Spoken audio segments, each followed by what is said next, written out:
As if the winter storm wasn't bad enough, now folks here at Southeast 82nd, just south of Southeast Foster, are going to have to battle this slick mess out here because of a water main break. You can see the water bubbling up there in the street. Now, the problem will be several hours from now when this water will likely freeze on the road, and they do have crews out here addressing that issue as well. But this is just one trouble spot in the metro area tonight. We caught up with PBOT about their plans going into the weekend and how drivers are coping.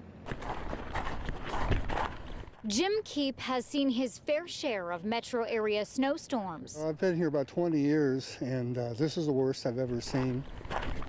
That's why he much prefers the sound of snow crunching beneath his feet compared to the squeal of cars spinning out. It was just crazy. Cars sliding everywhere. Well, I just park at the bottom of the hill and walk up the hill. Several drivers didn't quite make it up the hill on 112th in the Mount Scott area, forcing some to abandon their cars. There's a lot of snow that builds up here. We're a little higher than down in the valley, and Mount Scott gets, it stays when it's up here, so it can be pretty slick, so we just waited it out. Rich Hall owns a home on the hill that he's renting to tenants. We caught him trying to get up the hill to check on them. After losing momentum, he tried again and finally made it up, but many others did not. It's pretty steep. It gets really slick. So last night I tried to do it and there were 4 or 5 cars piled up. And that's keeping tow truck drivers busy. The Portland Bureau of Transportation says they've ticketed at least 36 abandoned cars and towed over 30.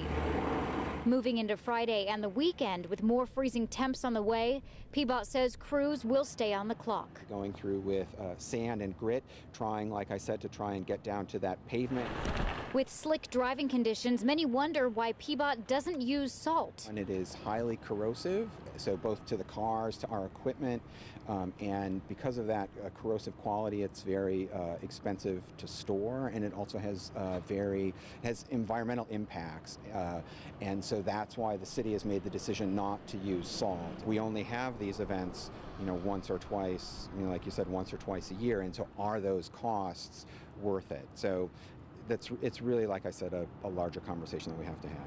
Back out here at 82nd, just south of Southeast Foster, and crews are out here working to secure and clean up a water main break. And the good news is, though, no homes are without water service tonight. That's what they tell us. Of course, the concern now is that this water may freeze, causing even more trouble for drivers on top of the icy roads that we're already seeing. Again, several blocks are closed in this area, so definitely want to avoid this if you can. Reporting in Southeast Portland tonight, Nora Hart, Fox 12 Oregon.